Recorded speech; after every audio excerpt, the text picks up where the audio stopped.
Good afternoon. Welcome once again to the Gain Line. On today's show, Dragons Chairman David Buttress joins us to answer your questions on the region, the big issues in Welsh rugby right now, and we'll even throw in a bit of Six Nations as well. David, thank you for joining us. Very kind of you to be here. Simon Thomas alongside him as well after making a bumpy trip back from Dublin on the weekend. I will say, John, as Mr Buttress arrived, a whole box load of pizzas did as well, so I thought maybe he was a return to his former Just Eat days. But permanently follows me around. Well, yes, exactly. But yeah, Dublin was interesting. I was very fortunate. I got back pretty much on time. There were some travel horror stories for other people. Welsh fans had tough times. And I guess after a defeat, it's the worst thing you want, isn't it, to be flying up to Manchester and then in a bus back down. So, but yeah, those to talk about. Indeed, David, you always strike me as a very positive man. What did you make of the weekend? Disappointing results, but yeah, I thought in patches we played really well in terms of our attacking game. I thought so that was good. I thought Hadley Parks, as we were talking before, played really well. I thought actually our boy Leon, when he came on, I thought he looked really good. He looked powerful. I thought the scrum got a bit steadier when he came on for the last bit. But then I guess worries for me would be, I thought defensively at wide we looked a little bit exposed quickly early in the game, and then just too many individual errors cost us in the end, didn't they? Yeah, indeed. Before we get into the questions for David, some breaking news really before we came on. Di Young relieved of duties at Wasps on an interim basis. Simon, there's a job going at the Ospreys. Well, we've all obviously been second guessing what's happening there. We don't know. I mean, it's an interesting one, isn't it, that the thing that strikes me as a bit unusual is they haven't played for 2 or 3 weeks. You were thinking if you were going to make a change, they would have done it, at the start of that break. They got a big game away to Leicester this weekend, and bombshell news on a Tuesday morning. Di's been, the phrase is relieved of his first team duties on an interim basis. Lee Blackett, the attack coach, has moved up, stepped up. So what that means in terms of what does interim mean? It's all a bit unusual. It's got a little gardening leave feel to it. So we'll have to wait and see what more comes out of it, really. But yeah, big news coming out for Di there. Indeed, you of course don't need a new coach. You've got a rather good one this season, so it would seem. It's been a while, a few years really, since we've been able to be positive about the Dragons. This season, though, a turning point. Oh, let's see. I think everyone knows a little bit about Dean now. I think Dean and I spent a lot of time getting to know each other early last year, probably 3 or 4 or 5 months, and it became apparent to me that he had everything that we needed and more to try and help us build what we were trying to get building. And the early signs. I mean, it's early, right? We're in season 1. We've had a few wins, which is nice. We have a couple of Derby wins, which is fantastic. But we all know there's a lot more to do, and that's not just saying it because it's the right thing to say. There is a lot more to do. Anyone who knows us or watches us regularly will see that we need some squad depth. We have some areas where we need to strengthen. Dean's doing a great job. Okay, we've asked people for questions already, and there'll be more coming in. A lot of people asking similar ones around certain players, so we'll get straight into that. Ross Moriarty, what is happening with his future? So I think like a few regions, we're looking to obviously retain and recruit, and Ross is one of those ones we'd love to retain.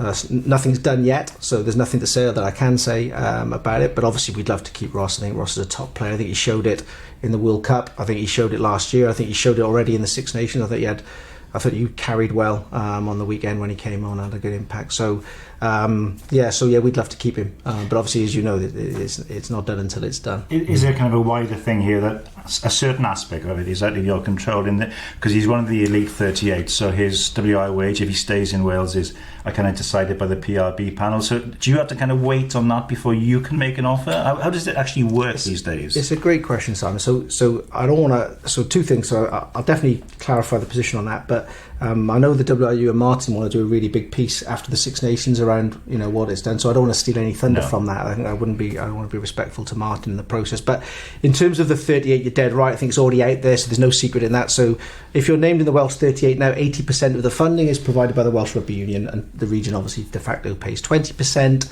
and that is the value of that player is set by a panel, which is not the region. So that's taken care of outside of us. And then what happens then is once that value's agreed, then we talk to the player, and hopefully the player wants to stay. But it's up to the player, of course, whether he does or whether he doesn't. So it's not just Ross. There are several players who are caught up in that. Who would sit on the panel then in this case? So the panel's made up of a couple of WIU people, including Wayne Pivac, and then an independent off the PRB, which is the chairperson, which in this case is Amanda. So that's how that's how that's set. Yeah, okay. Another one, another player of yours, Corey Hill, also out of contract at the end of the season, been linked with the Blues. I saw you have a bit of banter with Dylan Lewis, I think, on Twitter the other day. I helped Dylan out of a hole he was getting himself into in social media. Yeah, go on, sorry. Is Corey Hill heading to the Blues, or is he staying with you? Let's see. I mean, it's back to the same thing with Ross and other players, right? So we would love Corey to stay, obviously. He's been a really great player for us and is a great player and has a good impact for Wales and obviously captains our team. So we'd love Corey to stay, but he's caught in that same process that currently Ross is in. So until that's finalised, then of course we can't secure him and no one can obviously sign him. So that process is, I think, coming to an end, the same as it will be for all players, and they come in sort of days, weeks. As soon as that's done, then Corey can then decide where he wants to be. But things like that thing with Dylan, you've got to take these things with a pinch of salt. I think Dylan was having a bit of fun, so which is I tried to maybe diffuse some of the people who were again taking a bit of an objection to it. It's like you've got to take those things with a pinch of salt. So in terms of Corey, he will get paid exactly the same whether he stays at the Dragons or goes to the Blues going forward. It's basically decide which team he wants to play for. Is that right? Yeah. So it's to Simon's point. So if you're in the Welsh 38, that's set by that panel that we were talking about, and that value is the same whether you play for Scarlets, Ospreys, Blues or Dragons. So the player will earn the same, irrespective of which region they're at. And then the way it's simply is, so the player gets to decide based, I guess, on rugby reasons, on rugby environment, on playing style, and all the things a player might, culture, environment, all the things a player might want to think about when they think about where you, like us, where we want to work for a living, other than money. But yeah, the money is the same now across those 38 players. So it's not like, the Dragons or the Blues or the Ospreys or the Scarlets can say, okay, the panel says that and we'll also add that and then come to us. It doesn't work like that for those 38. Okay, question here from Nathan, maybe that leads on from that. How do you attract more of these 38 elite players then? Whenever the majority become available, they seem to be snapped up by other regions, even if it means player stacking in areas that are already strong. And from your perspective, the progress you've made, it's imperative you keep the two players we've talked about. If you don't, what does that say? Yeah, like every model, there's opportunities and challenges. So if you take the 38 with 80% funding, one of the things that one thing I put in the room, and I retain a level of, I guess, watch out around, is player stacking, because the purpose of that model is not to find ourselves in a place where one or two regions have 30 or 28 of the 38, because by definition our rugby model is we want to have 4 sustainable, successful regions. You can't have that if you have a concentration of talent. There is a risk in a model where you have 80% of funding where you could player stack. So I think we have nothing in that stops that happening, by the way. So I think that is a watch out for us. There's a bit of risk around that potentially. So that's a bit of a watch out, I think, for PRB and for all of us involved, so that we don't end up in that position. But I think coupled to that is not to, as a region, you've got to back yourself and say, actually, we believe in what we're doing, we believe in what we're building, we believe in our culture, our environment, we're investing in things like the training facilities, we're investing in coaching environment. For example, the Dragons are investing a lot of money in academy, more than we've ever, significantly more in the academy that won't be necessarily visible to supporters. So all those things start to create an environment and a culture, not least, of course, your coaching team around Dean, which hopefully means if you're a top player, you think, hey, hang around, these Dragons guys, I've had a look at their environment, I've spent some time with their coaching team, feels like a pretty good place where I can come to work for the next 2 or 3 years. And oh, by the way, I think if I go there, I can help them improve and grow. Which I think, as a player, that's quite an exciting challenge to help improve and grow performance. So those are the messages, I think, as a club that I'll focus on. I'm not going to worry about what other people have. I'll focus on trying to get what we're about, and hopefully there'll be enough people that want to come and be part of what we're doing. Simon, you've seen a few different Welsh rugby processes over the many years you've been doing the job. How do you think this one stacks up at the moment, the 38? Well, the big difference now is that there's a complete change in terms of the mindset about having Wales squad players. I think it was fair to say that in previous years, if you weren't on a dual contract, which a number of Wales squad players weren't, you weren't seeing them for an awful lot of the time. You were having to pay all of their wages, so it was questionable just how valuable a Wales squad player was compared to somebody like an overseas player or a solid squad member who's there the whole season. Now with this new financial framework, with a new funding model, it seems to me that it's much more beneficial to have Wales squad players, as you say, 80% of the money coming from the kind of wider WRU PRB pot. So I think what you're seeing is you're getting a new scramble now to sign not just the 38 players, but also those players on the watch list. You're seeing players coming back from England, and I think it's going to be more and more sort of beneficial and sort of favourable, agreeable to the regions to have Wales squad players. So in a way, it does make sense that perhaps this system, because if you look at before, you had maybe 13, 14 players on dual contracts, and yet Wales every year relies on about 35 players. So it didn't really make sense to just have kind of, if you like, preferential payment treatment for a certain group. So this model, I think, does make more sense. But it makes your job tricky because you've got to really, really push out all the boat to try and get them to stay or come to you. So good luck. Yeah, I mean, when was there, scarce talent is always going to be hard to retain in the track, right? That's just business or life and sport. But so I don't worry so much about that. I think that goes back to environment, culture, investing in growth, great coaching environment, great training ground environment, and making sure that we do everything we can outside of salary to make us a great place to come to work. And then I think we have a chance. It's environment, isn't it? I think there's something in that, right? Yeah. We spent a lot of time in my old company on that, and I think it does. There's definitely a truth to it. I actually think the most important thing about it, coming from the outside in 2 years ago, is if you look at supporter base and you look at trying to grow our game, which is we're all involved really because we love the game and we want it to grow and be successful. That's why I'm involved. And so if I look at growth and success, how do you get it? Well, I didn't realise it quite as much until I came in, just quite as much, is how valuable the big players are, those 38. Those well-known players, they are literally, gold dust for supporters and in growing the game and bringing young kids through the turnstiles. So it's great, I think, that we're bringing them back. Because whether they go to the Scarlets, Ospreys, Cardiff Blues or the Dragons, ultimately we all want the game to grow. Especially at regional level, we need more supporters, we need more kids coming through the turnstiles, we need that to happen. So I think bringing these players back has got to be a good thing, because hopefully it'll stimulate further growth. How are relations between the regions at the moment on the PRB in itself? Is a slightly odd concept to some people outside, because you've all obviously got your self-interest, but you're all kind of working together. The general vibe has been good for a couple of years, but then we obviously had the explosion a year or so ago with talks of mergers and accusations and all the rest of it. I think maybe sometimes you don't bite off more than you can chew if you go back to that. But I think, look, for me, I got 3 brothers, so I'm kind of used to a competitive environment from a child. No, I think the PR. Look, I really enjoy it. I think there's some great people in that room. We've built some incredible businesses. We're very successful people who actually definitely all love the game. I think the challenge is we're all conflicted, aren't we? So the thing I've noticed at the personal level, I go in there when I first got involved, think I'm going to be really collegiate. I want everyone to be successful and help everyone. How do we all work together?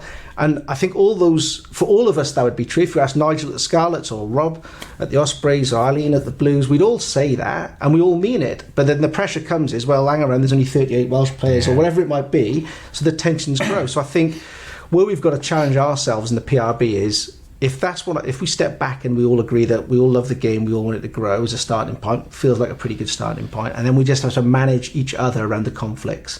So there'll be times when, I'll push a bit too hard for the Dragons, or Nigel might push a bit too hard for the Scarlets, whatever it might be. And I think it's important then we're able to challenge ourselves and keep it private and confidential in a boardroom, because that happens all the time in boardrooms. That's normal to have healthy discussion or disagreement. So I think as long as we do that within that environment and within a set of, if you like, behaviours which are acceptable to the independent chairperson, I think it's okay to have a bit of healthy tension.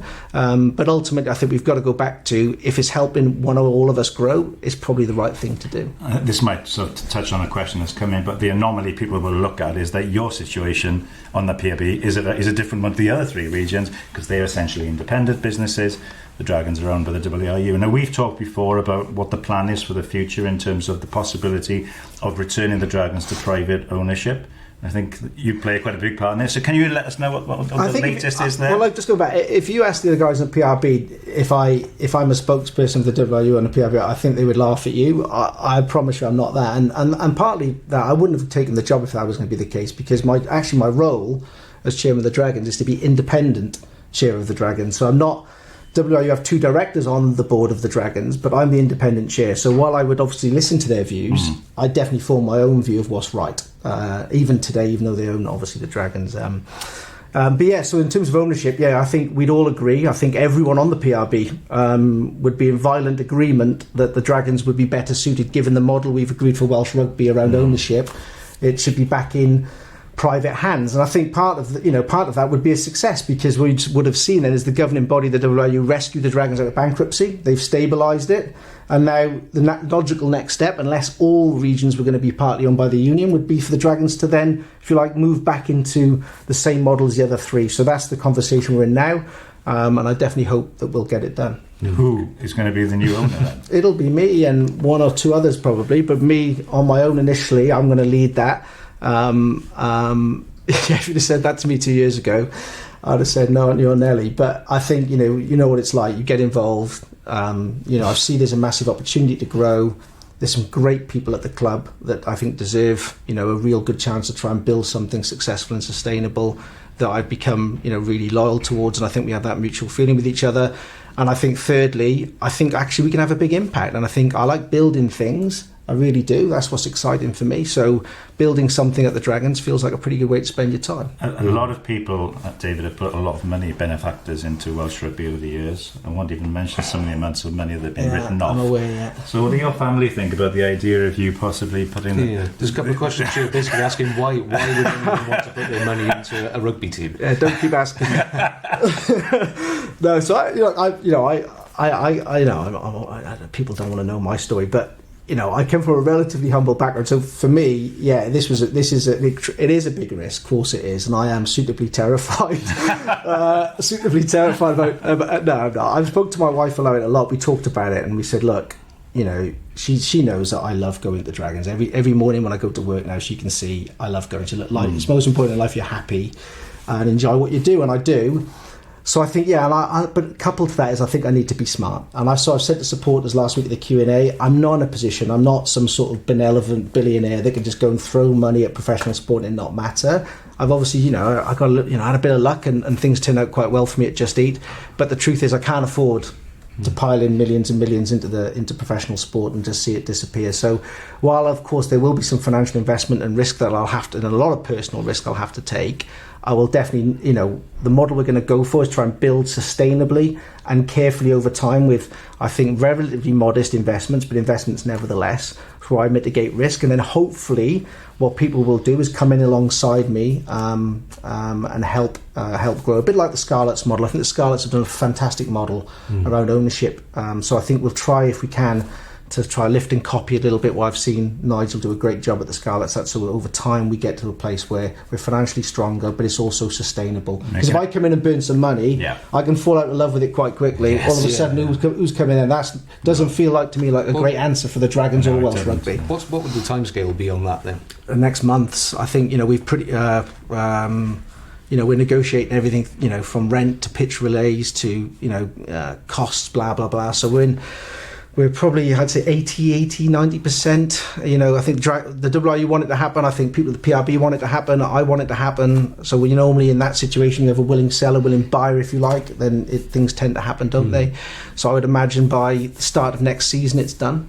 There's been a lot of talk, now, just briefly, about the land and what might happen to the land. You look at the old end where the clubhouse end is now. There's quite a large area, big plot of land, big footprint. Yeah. That presumably is it is owned by the WRU now. Yeah. What is the plan for that patch of land in terms of development, and who would take the income from that? How would it work? Phil asks, will the Dragons be looking to buy back from the WRU any part of the parcel of land? It's a good question. So we looked at it. So myself and a guy who was my CFO at Just Eat, and another guy who's an independent director of the Dragons alongside me, we looked at, actually our initial hypothesis was 6 months ago when we embarked on this was we want to own the whole site because we can build things on it, get revenue streams off it, which becomes sustainable over time.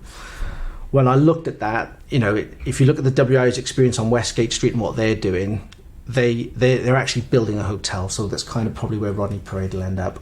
I put an extension on my house, right? So I've never built a hotel. I haven't developed land. It's not my background.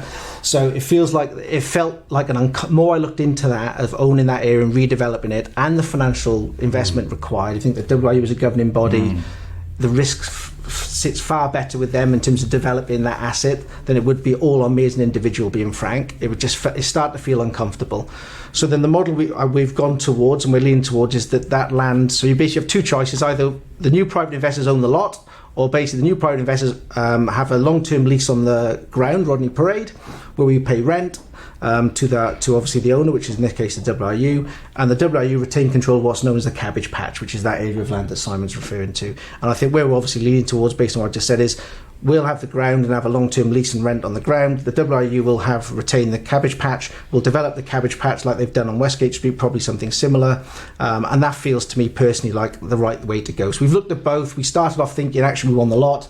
The more I looked into that, the less comfortable it felt for a few reasons. One, I don't have the skill set. Two, the financial risk. So therefore we've gone. I think we're negotiating around the model I just described. And it feels like the right way to go. I can understand what you're saying about the cabbage patch area in terms of development, but was there not a thought like would it be better to own the actual ground where you play the rugby?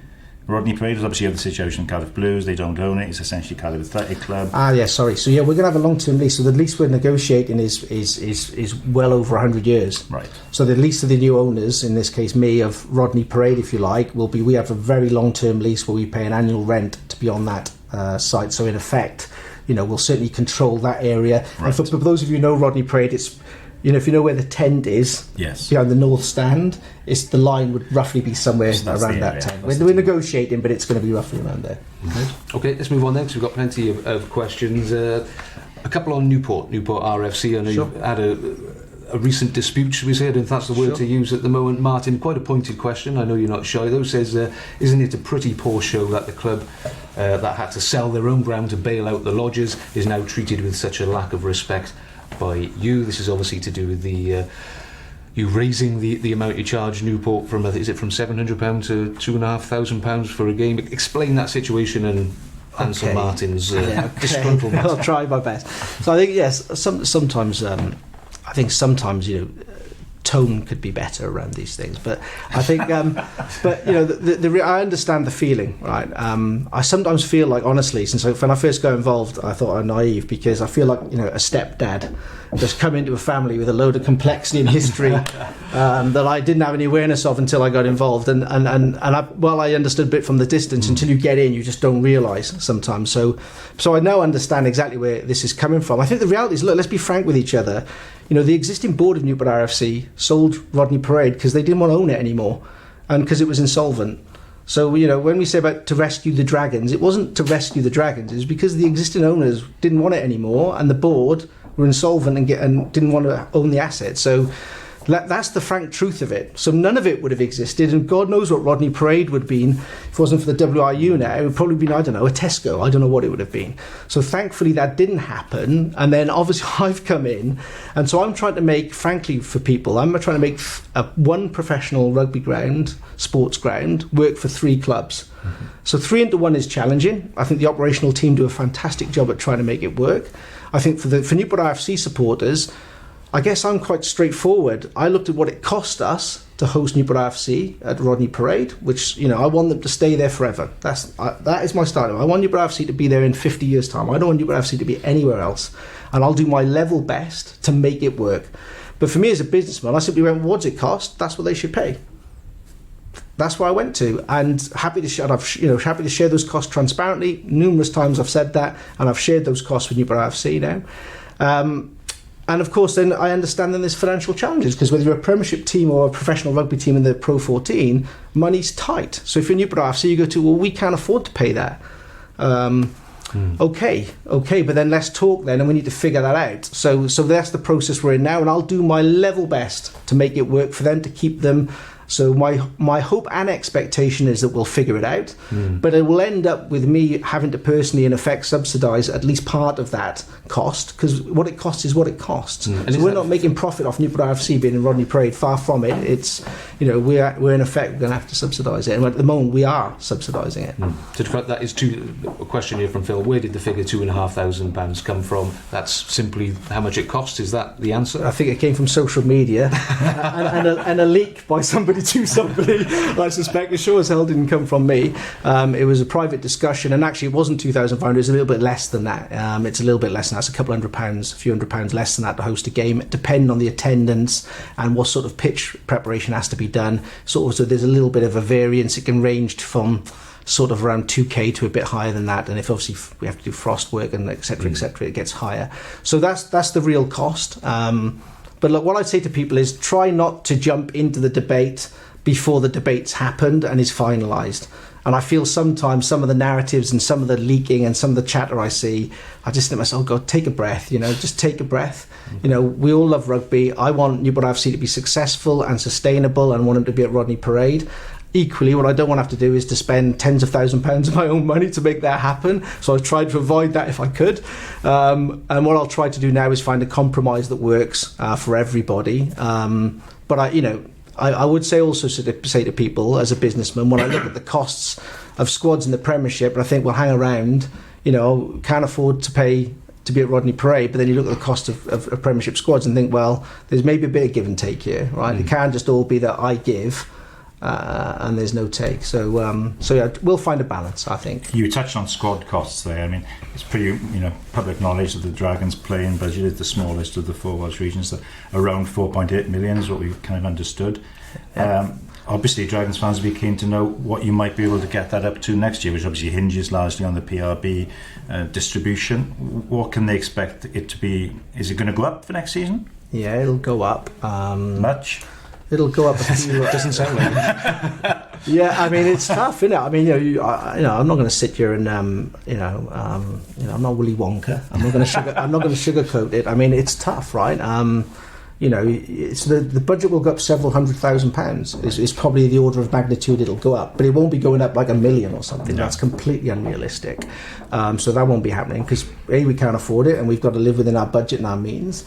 And I think, but I also know money is important. Of course it is. We know that, there's a correlation in sport, between, the Leinster squad and how much money they have and where their performance is. So you can get away from the fact that it is. But I would also say, as you know well, the Dragons' budget is significantly lower than everyone else in Wales. And, we've won twice over Christmas in derbies. We won last year in Judgment Day. So, I think the playing squad we currently have and the job Dean's doing with them and the boys that have come through from the academy now at the first team, they're doing a phenomenal job. So there's something in a balance between increasing investment and also rewarding and retaining and developing what we have. Because I think what we have is a pretty special group of guys who really love playing together. And I think they showed that over Christmas where they outperformed regions that are spending a lot more money. So money is definitely one part of it, but it's not the whole answer either.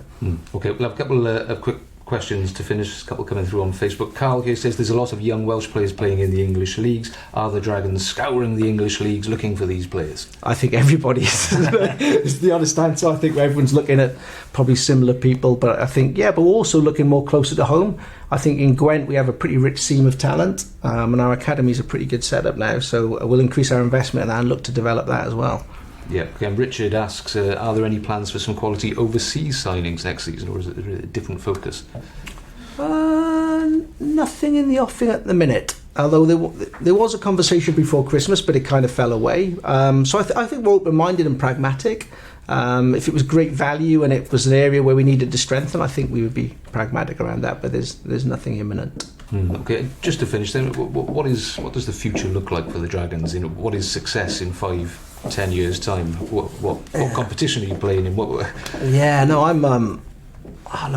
me, I guess I look at it from a slightly different lens, maybe than people would. Maybe a supporter or Dean. I want the Dragons to be, a thriving professional sporting hub and a great contributor to Welsh regional rugby and national rugby. What does that mean? We're producing lots of local players that get picked for the Welsh squad. Hopefully, getting to 38.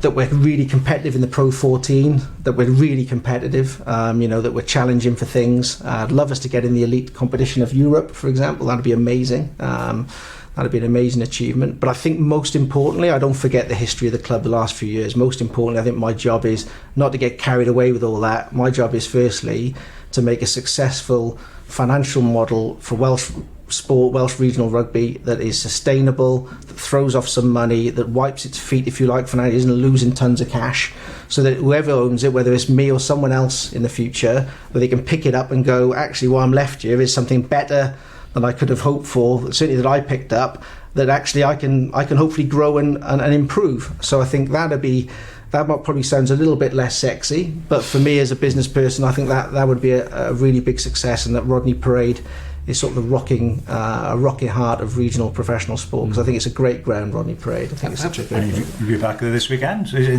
nice to actually have a game? Yeah, it'd be nice to have a game. Bennett on this weekend. I think, you go back. There's some things rugby needs to sort out, right? If you look at that annual fixture list, I mean, one of the things I sort of gently shake my head at is the way the fixture list plays out. It is slightly odd. I mean, we haven't had we have those home wins of Christmas. You've got real momentum. Everyone's buzzing. Like, come on, when's the next game? Oh, it's a month. It's like, oh, really? So yeah, it'd be great to get back this weekend. Looking forward to it. Hopefully it'll be a good crowd as well. Benetton will be a good challenge for us, I think. So yeah, hopefully it'll be a good crowd at Rodney Parade. And it'll be good to get back watching some actual rugby at a regional level again. Indeed. Okay, David, thank you for your time. Much appreciated, Simon. Thank you as always. Thanks for all your questions and for joining us. We'll be back again tomorrow, same time, same place, and we'll see you then. Take care.